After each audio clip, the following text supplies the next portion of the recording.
Hey, how y'all doing? Today I'm gonna try and analyze the opening of Joker and try and explain how Todd Phillips, being the mad lad he is, manages to not only perfectly introduce but also align you with the most deplorable villain in comic books. The news never ends. This is 1080 GCR. You get all the news you need all day long. Good morning. It's 42 degrees at 10:30 on this. Alright, so I feel horrible for depriving you all of Joaquin Phoenix's amazing performance, but I just want you to focus in on the diegetic news radio first, because Gotham is the first character we're introduced to, not Arthur. And yes, I say character, as supported by Joker's own production designer, Mark Freiberg. Gotham is the most iconic location in comic books. It's an extremely stylistic and frightening metaphor and exaggeration of our modern-day capitalist industrial society, amplifying the fears and insecurities of its time, and this one's no different. And in my opinion, it's the overarching villain of the movie, twisting and forcing all of its inhabitants into the worst parts of themselves. So let's have a look at how Todd Phillips introduces the villain first.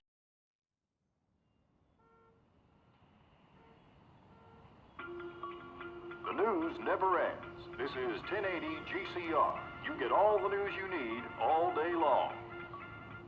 Good morning. It's 42 degrees at 10:30 on this Thursday, October 15th. I'm Stan L. Brooks, and here's what's happening. It's day 18 of the garbage strike, with 10,000 tons of garbage piling up every day. Even the nicest sections of the city are looking like slums. Health Commissioner Edward O'Rourke is declaring a citywide state of emergency for the first time in decades. There's no need to wait until somebody dies or comes down with typhoid fever. It's already a serious situation. It's something that affects almost everyone in the city, no matter who they are or where they live. You can't go down no one avenue without seeing nothing but garbage and rats. It's starting to affect my business when customers can't get in here because of the garbage situation. I'm not out that long to smell it, but I think to look at it, it's terrible. It don't affect me except for the very bad smell here. It's horrific. It's a mess. I've been in this country for 50 years, and I've never seen anything like it. What is this world coming to? Put them in a room, let them sit there and talk till they get it over with. 24 hours, 48 hours, how long it takes. The idea of the National Guard moving in and cleaning up is a good idea. In other news, the building industry and landlords today expressed concern over the latest increase in heating oil prices. Renters in the metro area are certain to feel the pinch. We immediately get informed of Gotham's massive garbage issue, Loki just being a metaphor for how Gotham is One big pile of shit. As we all know, in both the Nolan trilogy and this movie, and in the comics to be fair, Gotham is heavily based on New York as the cultural and financial capital of America.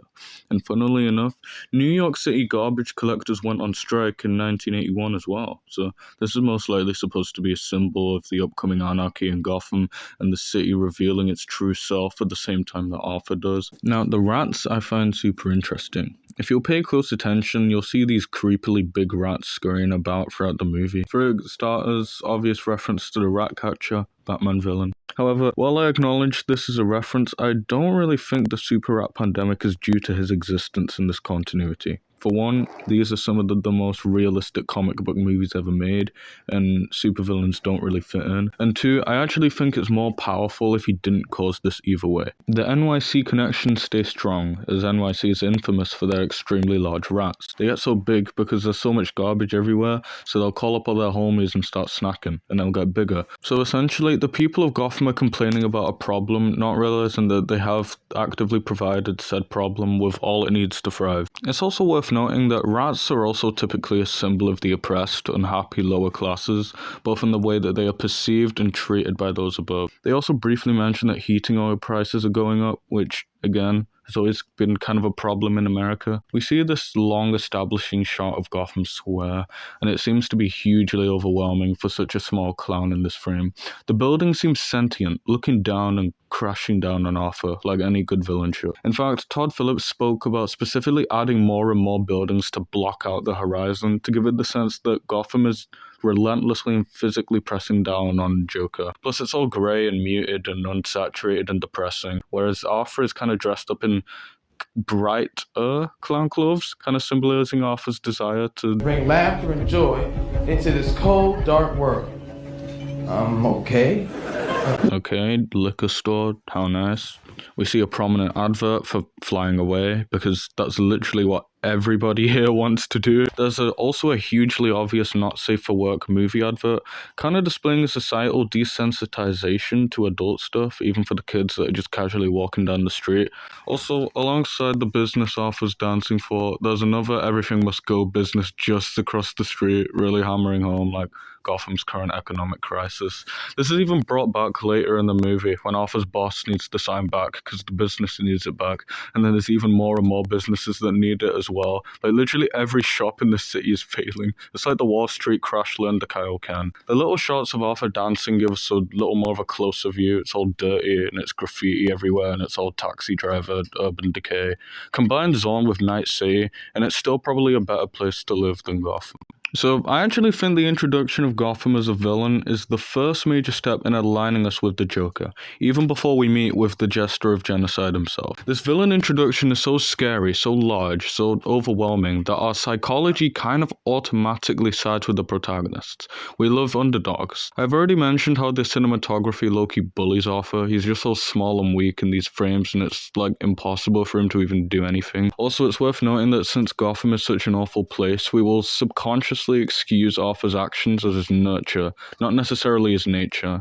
This all does wonders for our alignment with the Joker, and we haven't even met the man in question yet, so let's do that. 50. I'm Stan L. Brooks, and here's what's happening. It's day 18 of the garbage strike, with 10,000 tons of garbage piling up every day. Even the nicest sections of the city are looking like slums. Health Commissioner Edward O'Rourke is declaring a citywide state of emergency for the first time in decades. There's no need to wait until somebody dies or comes down with typhoid fever. It's already a serious situation. It's something that affects almost everyone in the city, no matter who they are or where they live. You can't go down no one avenue without seeing nothing but garbage and rats. It's starting to affect my business when customers can't get in here because of the garbage situation. I'm not out there long to smell it, but I think to look at it, it's terrible. It don't affect me except for the very bad smell here. It's horrific. It's a mess. I've been in this country for 50 years, and I've never seen anything like it. What does this world come to? Put them in a room, let them sit there and talk till they get it over with. 24 hours, 48 hours, how long it takes. The idea of the National Guard rolling in and cleaning up is a good idea. In other news, the building industry and landlords today expressed concern over the latest increase in heating oil prices. Renters in the metro area are certain to feel the pinch.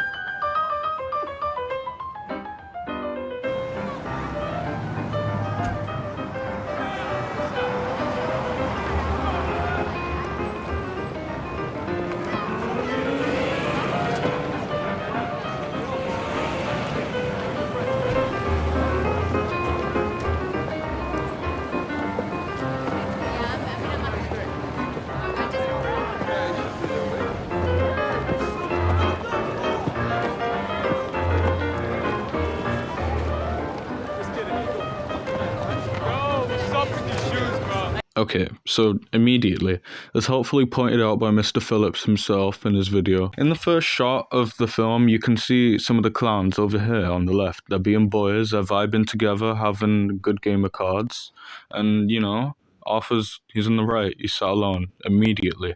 The boss even says it later in the movie. You know, a lot of the guys, they think you're a freak, but I like you. Arthur is isolated, he's ostracized from society, he's deeply alone, always in his own little corner, using proximity to immediately score some sympathy points. I think this gesture is super important. It's almost as if listening to the radio and realizing the garbage heap he's about to go outside to for a couple hours has like depressed him so much. He has to try and force the smile to stay positive. I think that's why it's important that our first look at this dude is with the face paint on. He's putting on a face for the world, he's wearing a mask. This also recontextualizes Joker's infamous smile into something truly tragic and sympathetic, like a desperately broken man just trying to get through the day. However, I think that the tear kind of reveals the true self. This is the true Arthur inside. Gotham has already like beat the shit out of him emotionally, and Arthur's trying to hold back a tsunami with a sandcastle. So immediately know, A, this dude is isolated from society and lacks connection, and B, he is morbidly depressed but trying desperately not to show it for the sake of keeping his job, which is super admirable. But also to what we will later learn is to uphold his purpose instilled by his mother. Also, Miss, thanks for pointing this out to us, but like pulling your mouth up like that, like really, really hurts. Arthur's trying so hard, even to the point of self-destruction, another one of his recurring traits. So that's a lot of allegiance points built up for this dude up already. We're gonna cut to Arthur in full makeup on the job, and like, look at him go. Like, as I said earlier, his bright hair kind of stands out from the grey Gotham and its inhabitants. Again, our psychology kind of demands us to align with this dude. He's the hero that's come to save Gotham's people by making them laugh.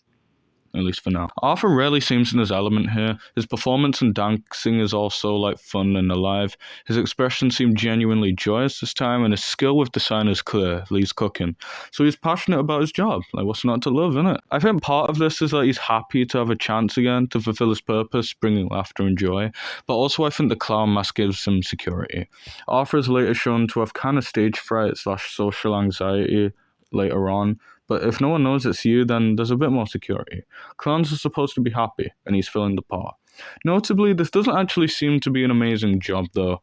Like, spinning a sign for failing businesses, this kind of seems to imply not an amazing education and really hints at his poverty, a key theme in the movie. So, even more sympathy for this dude. But let's not worry about money problems. He seems to kind of pulled himself together from earlier. The fit goes hard, he's getting sturdy in the streets, he's earning the bread.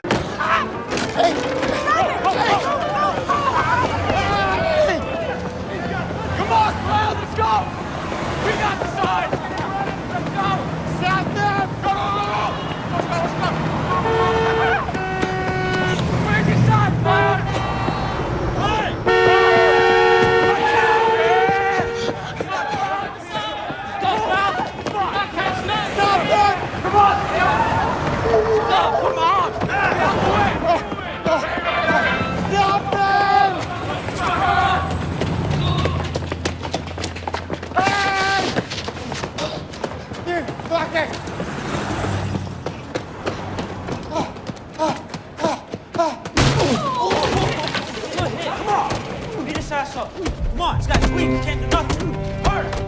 Harder! Beat him up. Take his stuff. Let's go, let's go. Come on, come on, come on. Let's go, let's go, let's go.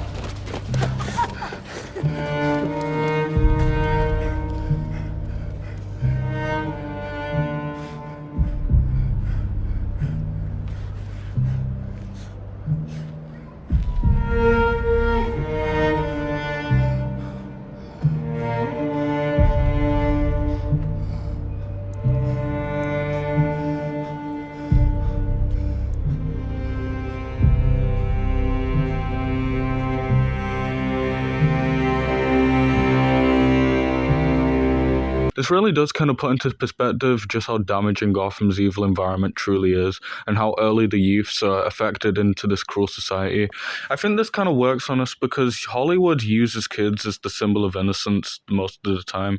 So you watch this movie and it's like, damn, this ain't your grandma's fairy tale no more. I think the fact that Arthur so desperately chases this after the sign adds to the chances of alignment too, because again, it shows his passion for his work. I think another thing is that what helps with our building relationship with Arthur is Joaquin Phoenix's physical performance. His energetic dancing at the start, really strange, creepy dancing later on. Actually, all his weird movements in this movie, the strange running, I think it kind of, it adds some kind of levity and cartoonishness, and it goes a long way, especially in kind of dark and depressing movies like this one. Like, it's Joker. He's the Joker. He's a clown. He's supposed to be goofy and silly, and it's just kind of endearing to see him like slightly exaggerated at times. Again, a huge contrast to the completely orthodox and mundane movements and outfits of all the extras in the streets. The skid in particular I really, really love. It's just so like comic book Joker. Like, Blood was really willing to get the ankles broken for the sign. Joaquin Phoenix stated that a lot of his physical performance was inspired by American silent comedy greats Buster Keaton and Charlie Chaplin and their bizarre and iconic movements. It definitely makes sense. We even see Arthur admiring a Charlie Chaplin classic later in the movie. He is shown to enjoy comedy, obviously, but also like fairly old media, like the various kind of old songs he listens to throughout the movie that are bangers. Buster Keaton and Charlie Chaplin are also very natural aspirations for Arthur. They are legendary comedians who are kind of weird alien social outcasts like him, trying to find a place in society. I think the fact that Arthur gets beaten up by kids as well kind of adds to the sympathy. The fact that it's just kids and Arthur is still kind of defenseless to help himself kind of implies he's like really physically weak. Even the most unintimidating bullies this city has to offer can still ruin this dude's day. Arthur's physical conditions will be later sort of confirmed, and I've always figured that it's an eating disorder, mainly because we never see him eating, he's super skinny, and this exchange between him and his mum. All worked up. Eat. You need to eat. You need to eat. How skinny you are. Arthur's weak because he doesn't eat, presumably, and he doesn't eat because he has no money, and he doesn't have no money because he's having to pay for replacement signs, and he's having to pay for replacement signs because he keeps getting jumped, and he keeps getting jumped because he's weak. And one of the saddest details is that Arthur immediately knows to protect his head and his balls. He gets beat like this all the time. He doesn't even really fight back, he just closes his eyes and waits for it to be over. It's kind of depressing. I think that the cinematography here as well, placing Arthur in the same position as Thomas and Martha Wayne later in this movie. You can see it in this high angle canted shot here and this feet height medium shot here. This not only establishes a kind of thematic connection between Bats and the Joker, but it also places the Joker of all people into the position of our sympathy, reversing the roles. Because in this movie, we actually have come to despise Thomas Wayne because by the time of his involvement in the story, we have already been successfully aligned with the Joker. Todd Phillips really takes advantage of having the villain's twisted POV, reversing dynamics and defying decades of storytelling precedent.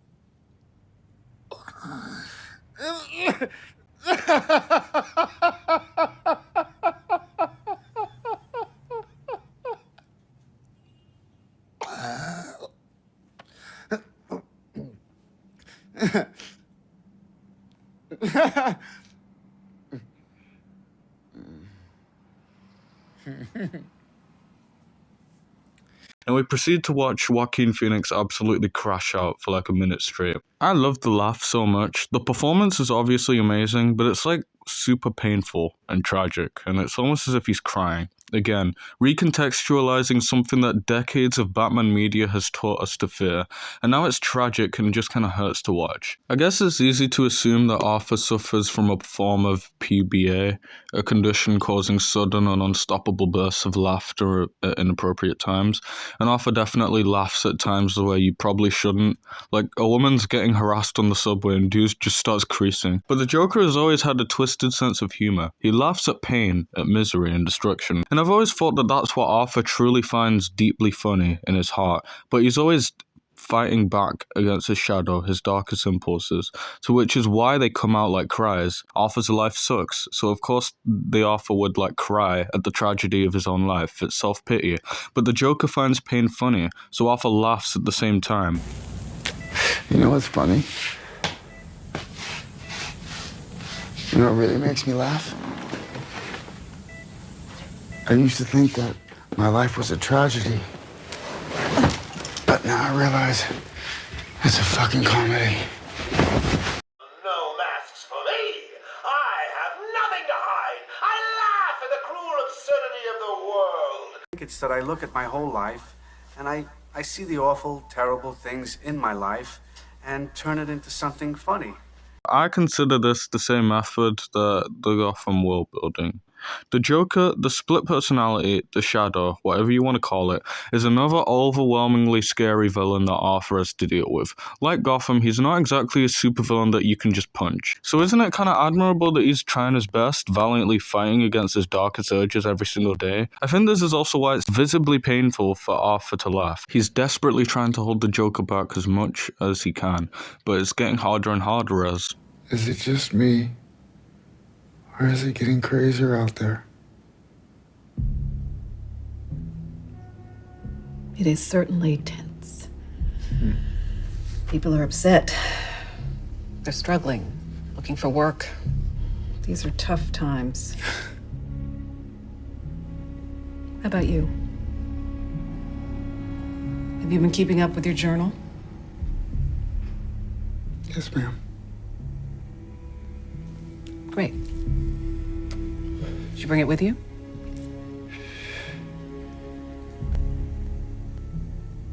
Arthur, last time I asked you to bring your journal with you for these appointments. Can I see it? Now he's just straight up breaking the fourth wall. This definitely aligns us with him further because it's like, yeah, it literally is. This might get a little worse coming off the back of social unrest in 2019 America, and this might low-key resonate with people a little more than Todd Phillips intended. Also, if you heard it right after he says that line, percussion starts coming in, creating a little tension.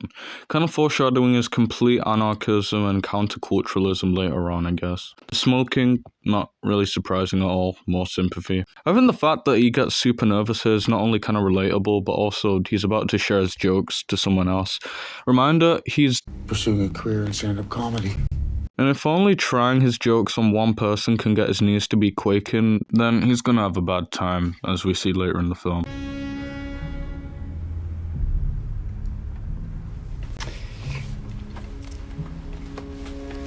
I've been using it as a journal,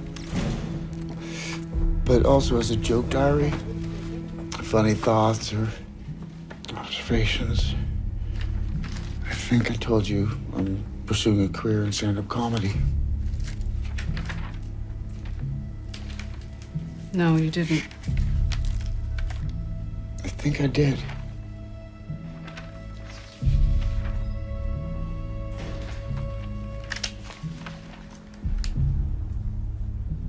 I just hope my death makes more sense than my life.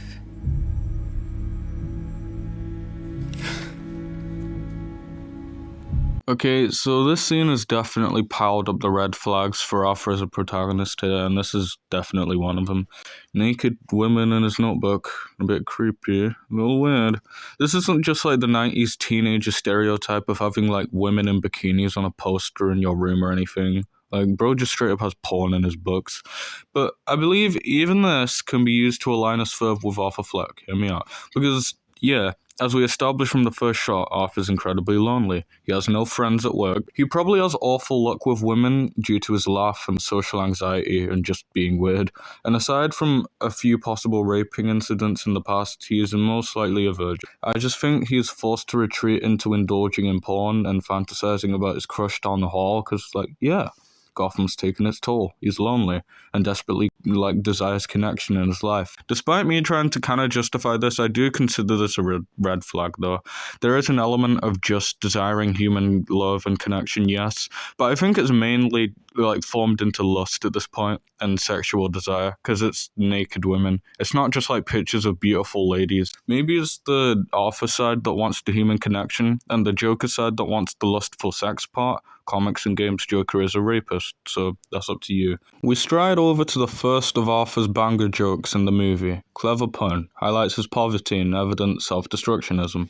Notice the handwriting. You kind of pointed this out, miss, thank you, but it's like insane handwriting, like a horror font. Like, it's just unnerving and it just kind of screams insanity, which, yeah, does kind of test our alignment a little. But I think that if something kind of evens it out is the social worker. Now, I've never really liked this woman. She just kind of came off as cold and unsympathetic. She kind of ignores Arthur's excitement about the prospect of his dream career and brushes over an obviously extremely concerning joke. Maybe she realizes she's just out of her depth and unqualified to kind of deal with this dude. She's a social worker, not a therapist. Either way, it strengthens our pity for Arthur even more. He either has a really awful social worker or just a badly funded, unqualified one. I mean, he's not getting the help he needs, either way, just piling more and more problems for this dude. Let's just quickly summarize everything we either know for sure about Arthur or we can easily infer. Number 1. He's lonely and isolated from society, with no friends or romantic relations. Number 2. He's depressed and self-destructive, suffering from a tobacco addiction, but hides it for the sake of making people smile. 3. He loves and is passionate about his job. 4. He suffers frequent beatings and jumpings because of his physical vulnerability, possibly caused by an eating disorder. 5. His social life and general public presence is fucked because of this weird laugh that he can't contain or control, nor can he properly convey his emotions, and it causes him deep pain every single time. 6. He is respectful to authority and at least somewhat grateful for the minimal opportunity for help that this social worker can provide. At least he used to be before he realized that she's either unqualified or just mean. 7. He suffers from social anxiety. 8. He lives in poverty. And 9. He has big dreams about becoming a famous comedian and bringing some laughter to this cruel, cruel world. That's awesome. Are you not, endeared to all these points I've laid out? Like, are they not, fairly sympathetic and alignment engaging? That's alignment, isn't it? Peace.